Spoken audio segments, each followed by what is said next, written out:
Hello plonks and welcome back to another video on the Drewzy channel. Today we're doing an AFL mid-season prediction. I absolutely stole this video from True Footy, so absolute no credit to Jesse because he's a pig. But no, go check out Jesse's, he actually knows what he's talking about. He doesn't just chat waffle like me. But anyway, I want to tell you my mid-season ladder prediction. Before we get into the video, I just wanted to say May was a big month for me on YouTube, biggest month ever in terms of views, so thank you very much. This is how many people aren't subscribed. It's absolutely piggery. I'm trying to hit 5k by the end of June, so we've got 27 days left. So please subscribe if you aren't already, if you're enjoying the content. But anyway, you're all here for the ladder prediction, so let's get into it. At 18th, and a surprise to no one, I'm going to put the North Melbourne Kangaroos. North are obviously just a young side, developing side, full-scale rebuild going on at the moment at Arden Street. I think that's where they train. Obviously there's positives for the future there, but at the moment they're stinking it up. They're competitive with good sides, so I'll give that to them. They played 3 quarters against the D's. In the last quarter they pretty much beat St Kilda last week, and they beat Hawthorn as well. So,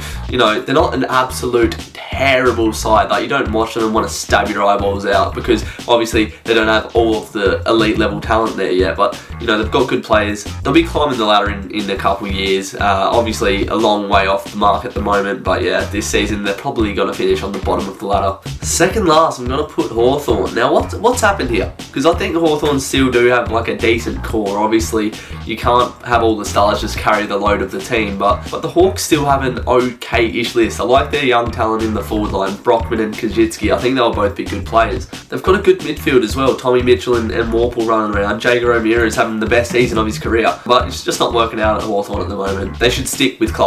I think he is the best coach of the modern era, pretty much, other than Damien Hardwick maybe. But yeah, there's been a couple of KV performances from Hawthorn. That one against Gold Coast last week, they weren't even competitive. Obviously being the first team to lose to North Melbourne doesn't look too good either, but I see them staying off the rock bottom. I think they'll pinch a couple of results before the end of the season and get a nice draft pick at the end of the year as well. But yeah, stinky season for Hawthorn. I am pretty much just copying the ladder at this point. I mean, Collingwood, I've got yous coming in at 16th. For some reason this year's just been absolutely stinky from Collingwood. Pretty much from the end of last year when they got kicked out of finals by Geelong, got absolutely pumped. All off season just shafted in the media. Racism allegations, Eddie Maguire leaves, they trade away Treloar and Stevenson. The whole season had started to go downhill before it even started, and they really haven't had that many injuries. There's not really an excuse for Collingwood to be playing the way that they are right now, but for some reason it's just not clicking. In more recent weeks they have been more competitive, so maybe I am a bit harsh putting them down here in 16th, but that's where they are at the moment. Could they climb? I think they probably could, but I'm an absolute pussy and I'll leave them in 16th. They're going to miss Grundy for probably 3 weeks now as well, so going without the best ruckman in the competition who has been vital to Collingwood's success over the years, that's going to be costly for them. Forward line just isn't connecting. I think they had like 1 goal 14 at one point on the weekend against Geelong, and you know, DeGoey, very hit or miss at the moment, unfortunately. When he's on, he is one of the best players in the country. He's that good, but just can't make it click at the moment. So yeah, no idea what's going on at Collingwood at the moment. Does Buckley get sacked at the end of the season? If it keeps going this way, I think he will. But lots of young stars for the future as well. But they should be in that finals mix with the star power they have. Everyone knows this. But, you know, get the games into the young guns. Isaac Quaynors looked good. Dacos, he looks like he'll be a future star. And yeah, you're playing a lot of young players. So I don't mind that from the Pies. The first deviation off the current ladder, I've got the Gold Coast Suns at 15th. I mean, what can you say about Gold Coast? They get given all the talent in the world and they just can't seem to be competitive with top 8 sides, no matter what. They had a good win against Hawthorn, as they should with all the talent that they have.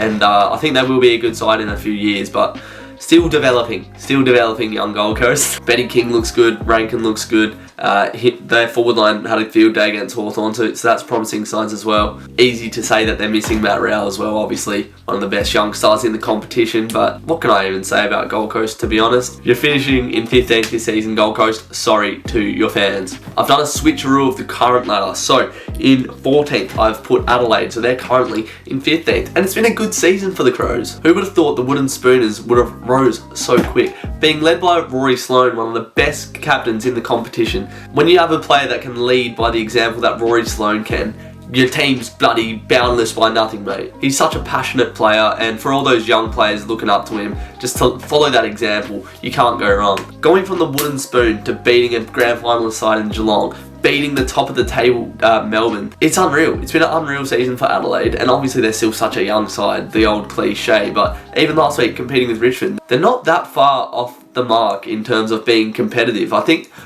they've got that fire that can play in those intense games, which not many young sides have. Lots of young sides sort of crumble in those big games, but Adelaide don't play with any fear. Adelaide, I don't think. Obviously, they don't have all the quality, so that's going to make them come undone at some point. But yeah, shout out Adelaide. And obviously, Tex has been huge this season, so it's been good to see him back on the score sheet. Bloody right up there in the Coleman at the moment. So Adelaide, I think you'd take finishing 14th as an Adelaide fan this season. Now at 13th, I have the St Kilda Saints, and where has it all gone wrong at St Kilda? No idea, to be completely honest with you. I don't think even a St Kilda fan could tell you what's going wrong at St Kilda at the moment. For a side that was playing finals last year and beat the Bulldogs, who have looked red hot this year, what has happened there? I think the St Kilda list is a bit top heavy. You look at the top, you got your Jack Seals, Hunter Clarks, Maxi Kings, Brad Crouch as well. Billington's had a decent season, but there's a lot of stinky players lingering at St Kilda, and I just don't think they have what it takes to bring this side into the top 8 and stay there. I think there needs to be a bit of a reshuffle, more big recruiting. Saints love taking big recruits and giving them out big contracts, like Brad Hill, Dan Hanbury. They're on $800,000 contracts a year, and they're just bang average, to be honest. Brad Hill at Freo was nothing special. Ed Langdon on that wing was much better. When we had Ed Langdon and Brad Hill, Ed Langdon was always the standout. Very shit times to be a St Kilda fan. Just when you think things are getting better, you dip down. Hopefully, for the sake of St Kilda fans, I'm wrong, because this would be absolutely painful to see your side miss the 8 after looking like you're progressing so well, but it's just how it is, unfortunately. Now coming in at 12th, I've put the Essendon Bombers. Now I predicted the Bombers to finish a little bit lower in my season predictions, but I was wrong. I didn't think of the amount of talent Essendon have. They're probably in a similar stage to Freo, so I take my hat off to Essendon. You're not bad, you're not too bad. Drafted very well this year. Archie Perkins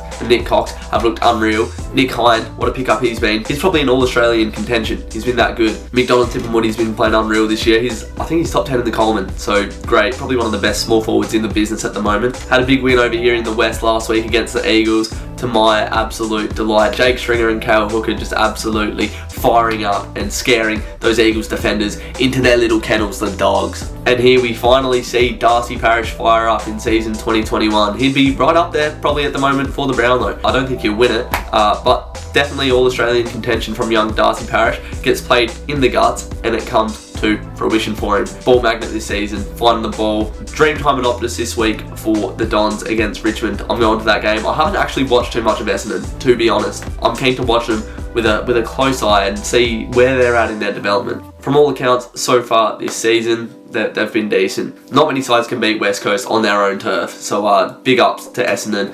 You're looking good for the future, Essendon, so good job. But I think you'll finish 12th, then you'll drop just a bit. In 11th, I have Freo, my boys. I love them and I hate them at the same time, all the time. I think I predicted Dockers to finish 11th in my season predictions. They're around that mark. They're 11th at the moment. We're competitive with any side at home. Well, we'll see. We got the Bulldogs this week, our biggest challenge yet. But getting the ball into our 50 is not an issue. We play out very well from our back half. Our defenders have really stood up this year in terms of ball use. We're not too sloppy with it, which we used to be. And obviously, we've been hit by injuries. Every team has, but Hayden Young and Heath Chapman, two absolute young stars who are going to be in this Freo side for a long time, have both been injured. We're missing them a lot. Alex Pearce and Joel Hamling, our two predominant fullbacks, centre half back, gone. It's been good seeing guys like Brennan Cox and Griff Logue having to stand up and develop, even though they have been frustrating at times, but it's good to see boys like that get games in against the top quality forwards in the competition. And everyone knows the engine room at Freo. Fife has been absolutely shocking in front of goal, but still good finding the footy.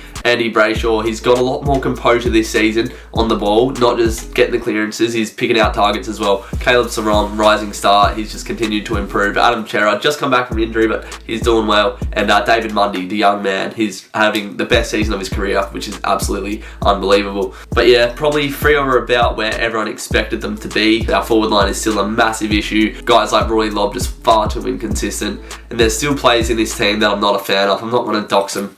I've already doxed them enough. Yeah, the Dockers, you're probably going to finish 11th, I reckon. A side that has sort of caught me by surprise a little bit with how competitive they are each week Coming in at number 10, it's Carlton. I really hope Carlton win this week against the Eagles at the SCG, but Carlton have been competitive pretty much every week this season. Other than the Port Adelaide game at the G, they sort of, I don't know, they just look fatigued in that game, but last week, competitive against the Swans in Sydney, losing to Bulldogs and Melbourne as well in recent times, but they were beating the Bulldogs for 3 quarters. A big win against Essendon, who have looked good as well. So this Carlton side, they're no schmucks, I don't think. You can see them developing, and I think next year they will make finals. Harry Mackay has just blossomed like a nice flower out of nowhere this season, and Sam Walsh, I'm telling you right now, that boy will be a Brownlow medalist one day. He is a gun. He's been Collins probably their best player this year. He's genuinely in All-Australian contention. Zach Williams looks like he's getting better every week as well, slotting into that side, getting more comfortable around the Blues each week, sort of learning his role. I think he's a bit low on fitness, but he's making an impact every game, and I think next season he'll really fire up. Carlton always have high expectations, but I think you're on the right path, Carlton. I think finishing 10th isn't too bad, so there you go. Just missing out on the 8, I've got GWS. They started so slow to the season, and it was looking like one more loss and Leon Cameron could be sacked. They won against Collingwood at the G, much needed result, and they've looked pretty decent ever since, beating the Eagles at home. They look like a good side at times, GWS. But it seems like for whatever reason, they've fallen from grace from a couple years ago, where they were competitive with the top 8 sides every time they played. They just don't seem to have that X factor anymore. They don't have that edge, and maybe it is losing so many stars that you do. You can't lose that many gun players and expect to still be up there, and I think that edge has just been taken away from the Giants, but their core is still there. Really liked watching Bobby Hill play this year. Had a good game against West Coast. I think he kicked 3 goals. Slightly off the mark, I think, the Giants, but I think they can almost still get it together. They're not going to be a top 4 side anytime soon, I don't think, but I think they'll be good enough for the 8 next year. I think they'll just miss out this year and finish 9th. So, heading into the top 8, I'm going to put the West Coast Eagles. It's been a rocky season for the Eagles, but they've lost a lot of their midfielders, their most important midfielders. Luke Shuey has done about 47 hamstrings this year, and Elliot Yeo as well, he's been out. They're Eagles' 2 most important midfielders. Their inside 50s are down, their clearances are down. That's probably what's been their downfall this year more than anything. Tim Kelly's out at the moment as well. He's just done his MCL. It's really been the West Coast forward line that has been keeping them in games. That forward line is probably the most clinical in the AFL. They don't get the ball down there much, but when they do, it's a goal every time. Yeah, they just need to get that engine in the midfield, bloody start it up, kicking again, and I think they'll be right in the finals mix. At the moment, they're not playing too well, but it doesn't really matter in the regular season. As long as you have all your players there come September, I think Eagles are every chance to make it to the last day of September. They're just one of those sides that I can see just flying up in finals and being right there or thereabouts, but at the moment, not playing too well. Now at 7th, the team that I chose to be a surprise finals appearance, I've gone with the Sydney Swans. Who saw this coming? Me. I did. I called it. Young talent blossoming out of nowhere. Sydney are probably stacking up to be a dynasty in 4 to 5 years with the amount of young talent that they have, already showing how capable they are. Once their bodies get adjusted to the AFL system, once their bodies are ready to take the brunt of a 22-game season, they're going to be so competitive. Isaac Heaney's just coming into form as well, so he'll fire up. Buddy Franklin's still good for a bag every couple of weeks as well. No, I'm not talking about that bag. I'm talking about lots of goals. He kicked 6 on Freo, and yeah, he's still got it, buddy. But when you have a premiership culture like Sydney do, you got all the coaching staff that know what it takes to rise up the ladder. They're in good hands, the Swans, and I see them staying in the 8 probably for the foreseeable future, to be honest. They'll play finals this year, I think. I think they'll finish 7th.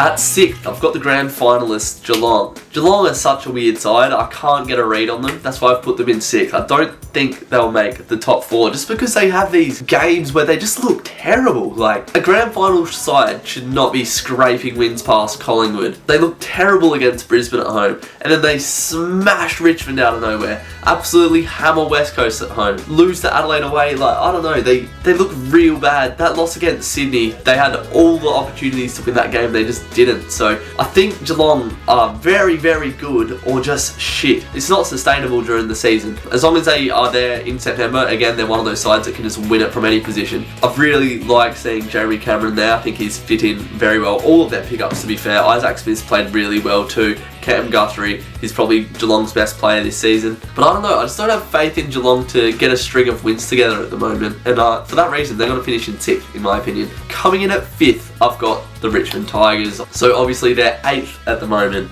but everyone knows that Richmond primed for the end of the season. You watch at the end of the season, they'll win 5 or 6 on the trot. No worries. Had a bit of a slow start, but they'll get all their players back fit. They'll be ready. They'll be primed for finals, and I think they'll make a late season run, probably get a home final, and then do the business that the Tigers do. Play Tigers fucking footy, as Damien Hardwick says, on making their mark. But obviously they've got the champion DNA. If they can finish anywhere in the top 8, they can win it. And I'm not sick of the Tigers. I like the Tigers. I wouldn't mind them winning another flag, because you just got to appreciate greatness. Obviously Dusty's been pretty hot or cold this year. By his standards, hasn't been his best season, but he's a big game player. Once the big games come, Dusty will be there right in the mix. But I don't see Richmond making the top 4 from the position that they're currently in. They've lost games that they probably should have won, but they just haven't stuck in there for 4 quarters. But everyone knows Richmond will be there come the end of the season. So who does that leave in the top 4?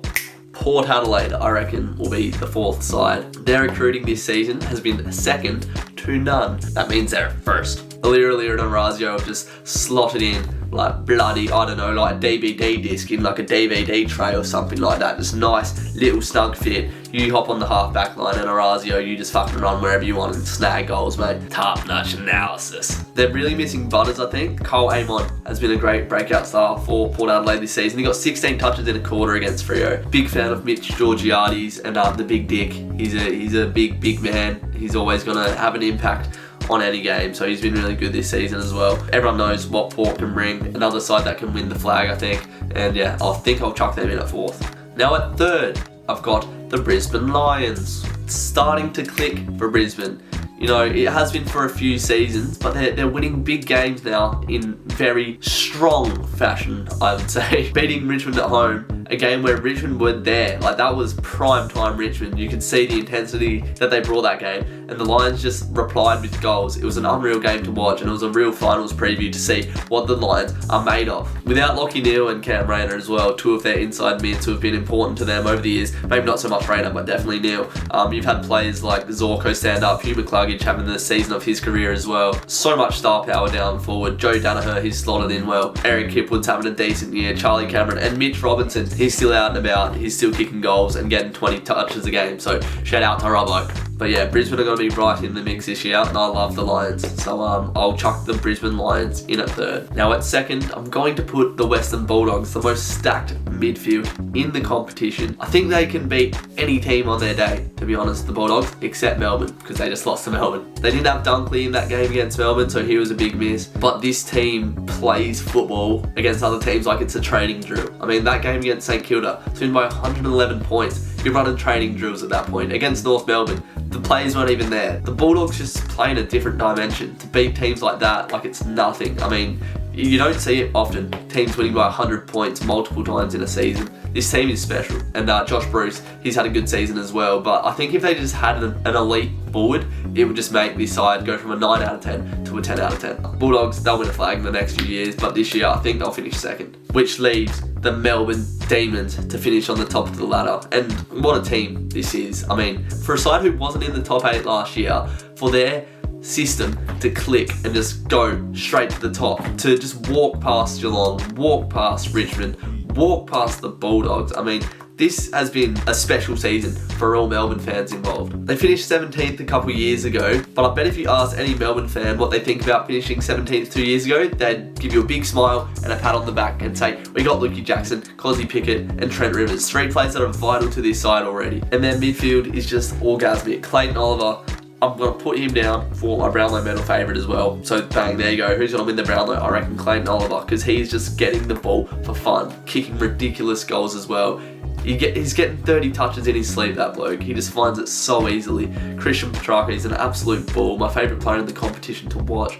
And yeah, clearly best ruckman in the competition at the moment as well in Max Gawn. Ed Langdon, best winger in the competition as well. I mean, this side is stacked. Stephen May and Jake Lever, 2 All-Australian calibre defenders in their defence as well. So this team, as far as premiership contenders go, are right up there this year. So Melbourne, I think, will finish on the top of the ladder. Who's going to win my premiership then? I'm going to have to say it's going to be Melbourne. Finishing on the top of the ladder, obviously, is easy to say, and you can say that, oh, they don't have the finals experience. I'll tell you what, they played pretty much knockout finals last year against GWS, do or die. They won that against Essendon, end of the season, do or die game. They won that. They played in finals, 3 or 4 years ago in 2018, so they're not too inexperienced as people think. It's not like they're just going to get to finals and shit the bed, especially when they've beaten these sides like Richmond, Geelong, and they have beat the Bulldogs. So this side will not crumble in finals, I don't think. No one's looking better than them, and if Melbourne don't win a flag now, when will they? They look unbelievable. So I'll put Melbourne down for the flag and Clayton Oliver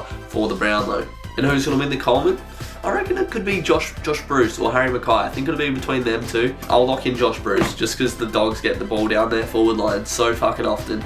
I reckon he'll be the main recipient and he'll kick the most goals this season. That's going to wrap up this video anyway. If you enjoyed the video, please drop a like. Comment down below your ladder predictions, what you think I got wrong. Don't get too salty if I've offended your team. This is just my opinion from an outsider Nuffy's perspective, so don't take it too seriously. Take it with a pinch of salt. But yeah, comment down below what you guys think. There'll be 2 matchday vlogs coming out very soon, the Dreamtime vlog and the Dockers vs Bulldogs game. So make sure you're subscribed with notifications on to be the first ones there when those videos come out. Have a good day, guys. I'll see you in the next video. Take care.